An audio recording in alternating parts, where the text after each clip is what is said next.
Kita coba panggil Bang Laode Ronald Firman, seorang lawyer yang luar biasa yang menjadi panutan kami di Auto. Beliau punya banyak sekali pertanyaan, tapi juga punya luar biasa pernyataan-pernyataannya. Jadi saya mempersilakan beliau untuk melontarkan pertanyaan dan pernyataan dalam waktu 2-3 menit. Boleh? Isi aja karena sama-sama dari Auto. Ya. Selamat sore rekan-rekan dan juga kepada para pembicara. Terima kasih sudah mau memberikan pencerahan kepada kami. Saya coba biasa-biasa aja, teman-teman dengan yang lain juga sama. Hanya ini karena perspektif saya agak berbeda karena saya dari hukum. Saya melihat bahwa yang sekarang berkembang ini adalah mungkin agak berbeda dengan Pak Wawan tadi. Kita sudah mulai dengan pemerintahan Jokowi dengan sudah ada kemajuan yang belum ada dalam pemerintahan sebelumnya, yaitu adanya Perpu tentang terorisme yang mengubah segala paradigma dan juga termasuk mekanisme-mekanisme penanganan terorisme. Kemudian juga ada Perpu tentang Perpu Ormas ya yang keluar juga, yang juga membuat suatu perubahan baru bagaimana menghadapi suatu gerakan-gerakan yang intoleran. Nah, kalau saya melihat bahwa tadi Mbak Putri kalau nggak salah ya, yang mengatakan bahwa ada yang lebih banyak misalnya atau mungkin tidak mengarah kepada warisan, tapi saya malah kebalikan. Kalau saya malah melihat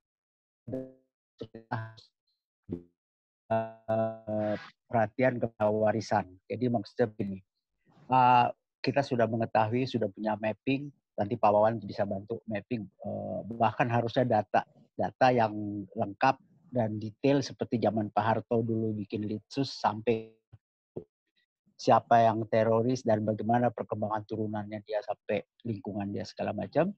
Kita tahu dan kita harus mengatasi keluarga. Jadi gini, karena kita memiliki misalnya dua undang-undang yang berkaitan dengan anak, yaitu undang tentang KDRT dan undang-undang tentang perlindungan anak. Undang-undang tentang KDRT tidak mengatur atau tentang perlindungan terhadap kekerasan ideologi.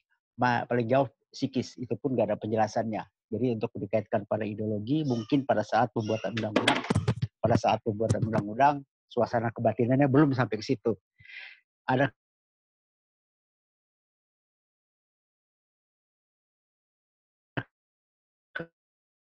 kekerasan ideologis. Sementara varian eksternal. Nah, kedua hal ini harus dibenahi. Harus ada ketentuan yang rigid, yang jelas, imperatif tentang perlindungan anak dari kekerasan ideologis yang umumnya atau utamanya internal. Kalau ada waktu, tadi disebut juga oleh Mbak Putri bahwa umumnya berkaitan dengan sosial ekonomi. Saya kasih contoh satu yang tidak berkaitan dengan dan sama sekali jauh dari sosial ekonomi. Ada faktanya, masih kenalan keluarga kaya dan berpendidikan tinggi, hijrah tanda kutip, mereka bikinlah satu kampung di Salatiga sana. Kemudian mereka bikinlah suatu lembaga pendidikan, semuanya lah bikin semacam komunitas baru, masyarakat baru, dan semuanya bersumber dari satu ideologi dari Arab. Jadi nanti mereka bikin tuh rencana namanya Kampung Arab. Semuanya di situ. Awalnya tidak ada kekerasan di sini, tidak ada kekerasan, tapi anak-anak yang tumbuh dan dididik dalam lingkungan eksklusif, diskriminatif, anti perbedaan ini akan lahir atau keluar dari lingkungannya untuk memerangi lingkungan yang berbeda.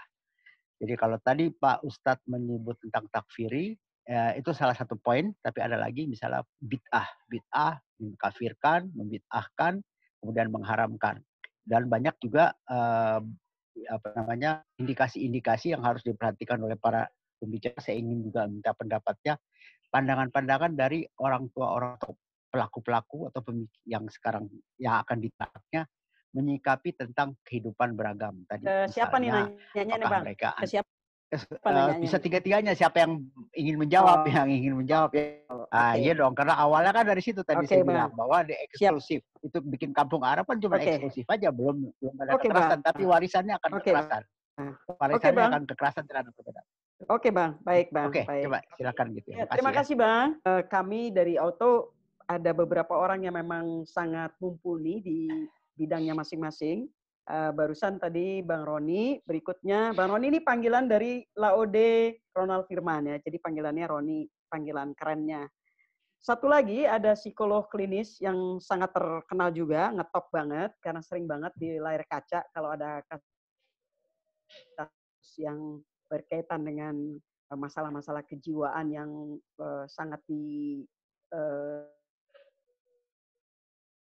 ini Mbak Anto, beliau selain psikolog klinis forensik orang dari pelaku terorisme, dan kemudian beliau juga founder dari A2G, Attitude Achievement for Titanium Generation, juga sebagai Cassandra ini punya anggota auto, dan Cassandra ini punya pendapat yang mungkin bisa memberikan warna lain. Silakan Pak Cassandra. Baik, terima kasih banyak Mbak Indi dan semuanya. Assalamualaikum warahmatullahi wabarakatuh. Saya senang sekali ya mendengarkan tadi dari paparan dari BIN, dari Puskapa, lalu kemudian juga dari Pak Ustadz Khairil Ghazali. Saya justru sangat tertarik sekali dengan yang disampaikan oleh, maaf yang semuanya menarik, tapi yang dari Pak Ustadz Khairil tadi ya. Tapi saya ingin juga menyampaikan pernyataan ini kepada ketiga narasumber, bahwa apalagi tadi juga sudah disebutkan oleh Kak Indi, sepanjang 18 tahun dari tahun 2002 sampai tahun 2020 itu kan saya memeriksa tersangka teroris itu sudah mencapai 431 orang gitu ya. Dan ternyata justru kalau hasil ini agak sedikit bertentangan dari yang disampaikan oleh Mbak Putri tadi gitu ya, bahwa ideologi kekerasan memang ada sebagai warisan, tetapi ternyata justru kesini itu semakin lama bukan warisan orang tua dan juga bukan karena pendidikan rendah atau masalah ekonomi. Karena justru banyak yang bisa beli rumah di luar negeri atau bahkan bisa menciptakan lahan lalu kemudian mengumpulkan orang, dan juga bahwa yang paling penting selama 20 tahun terakhir adalah pelibatan anak dan perempuan. Bagaimana ternyata perempuan itu dilibatkan untuk menghasilkan kader-kader ya. Dan ini juga sangat faktanya ini sangat terkait dari hasil pemeriksaan itu, yang banyak itu adalah faktor pendidikan rendah dan ekonomi itu hanya 5%. Sementara yang paling banyak adalah faktor orang tua dan keluarga. Apakah dia menurunkan? Tidak semata-mata menurunkan, tetapi karena dia abai atau lalai atau tidak memastikan proses tumbuh kembang anaknya sehingga anaknya bisa memperoleh. Nah, ini yang paling banyak kalau dari orang tua dan keluarga itu 26%. Lalu 26% lagi apa? Interaksi sosial. Bahwa ternyata mereka anak-anak remaja dari kecil ya, bahkan kaderisasi ini muncul di sekolah, di daycare, di tempat ibadah, di tempat penitipan anak, di tempat les, di tempat olahraga. Bagaimana interaksi sosial ini mereka bertemu secara langsung 20% atau 21% lewat media dengan orang-orang yang mengajarkan paham ini. Jadi ideologi kekerasan dan kekerasan ideologi ini, faktanya adalah ternyata anak-anak Indonesia menjadi rentan. Rentan bukan hanya menjadi kader atau menjadi calon pelaku teroris yang tadi disampaikan oleh Pak Khairul, tetapi juga bahwa satu, anak dilibatkan ikut demo yang terkait dengan kekerasan ideologi ini. Lalu kemudian anak-anak mulai intoleran dan melakukan persekusi, bahkan berani melakukan takfiri. Tanya agamanya apa? Kalau agamanya nggak sama, nggak seiman, berarti kafir gitu. Lalu kemudian dilibatkan di dalam jihad amaliyah, lalu juga bom bunuh diri yang tadi di Surabaya atau di Sibolga.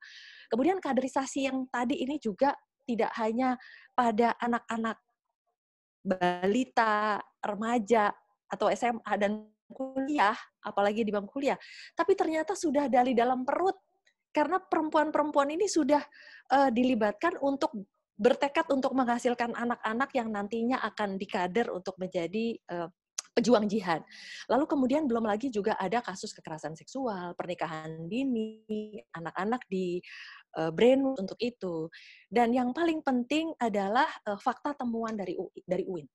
anak-anak remaja Indonesia itu ternyata intoleran sebanyak 34,3%, diskriminatif sebanyak 48,9%, dan radikal sebanyak 58,5%. Dan fakta yang saya temukan ada tersangka anak juga, mereka itu sudah punya untuk menyebarkan dan provokasi baik lewat media sosial, ada yang berniat meracuni mata air, sudah yang berniat untuk mengebom tempat-tempat ibadah yang berbeda agama, dan bahkan mereka dengan niat gitu ya membuang paspor, lalu kemudian mereka tidak mau mengakui, tidak mau upacara bendera, mengharamkan Pancasila dan sistem demokrasi. Lalu yang paling penting adalah juga mereka ini yang paling penting adalah terhambat perkembangan nalar dan kreativitasnya. Kalau tadi Dr. Ustadz Khairul menyatakan bahwa mereka ini punya masalah emosional, betul kebanyakan memang emosionalnya tidak stabil. Lalu kemudian secara sosial, saya pernah juga menyatakan bahwa ada penelitian kapasitas pengambilan keputusan yang ditandai dengan kemampuan perkembangan otak yang ada di ventromedial cortex dan dorsolateral cortex mereka menjadi bermasalah. Ya, ada yang rendah, ada yang tinggi.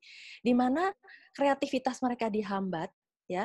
Lalu kemudian memang sengaja ditanamkan untuk mengharamkan musik, mengharamkan lagu, mengharamkan seni, mengharamkan tari, gambar, busana, adat istiadat, budaya, itu semua tidak boleh gitu. Nah, pertanyaan saya adalah, bagaimana kita semua, terutama dari BIN, lalu kemudian Mbak Putri dari Puskapa, kemudian juga Pak Ustadz Khairul Ghazali, saya berharap bahwa Pak Ustadz ini punya fotokopi yang banyak sekali di seluruh pesantren di seluruh Indonesia, supaya bisa mengajarkan karena interaksi sosial inilah yang justru paling penting, yang bahwa sebenarnya anak-anak Indonesia sangat merindukan perlindungan terhadap dari bahaya potensi kekerasan ideologi atau dari ideologi kekerasan. Dan bukan cuma supaya mereka tidak menjadi teroris, tapi juga supaya mereka tidak menjadi cikal bakal dan bibit yang radikal, yang akhirnya membuat mengancam keutuhan bangsa. Karena bangsa Indonesia adalah jelas Indonesia dari Sabang sampai Merauke itu adalah yang beragam, yang tentu saja saya berharap bahwa Islam tentu saja bisa menanamkan nilai-nilai jihad yang rahmatan lil alamin seperti tadi kata Pak Ustadz, tapi tentu saja memerlukan semangat yang luar biasa. Yang ini saya ingin tanyakan kepada Bapak dari BIN, kepada dari Puskapa juga, dan juga dari Pak Ustadz, langkah nyata apa yang bisa kita lakukan untuk bisa melindungi anak Indonesia, terutama dari interaksi sosial, dan juga dari media, dan juga bagaimana menguatkan keluarga agar seluruh anak Indonesia bisa terlindung dari potensi kekerasan ideologi dan ideologi kekerasan. Terima kasih. Silakan Kak Indi. Ya. Baik, terima kasih Kak Kas, Cassandra.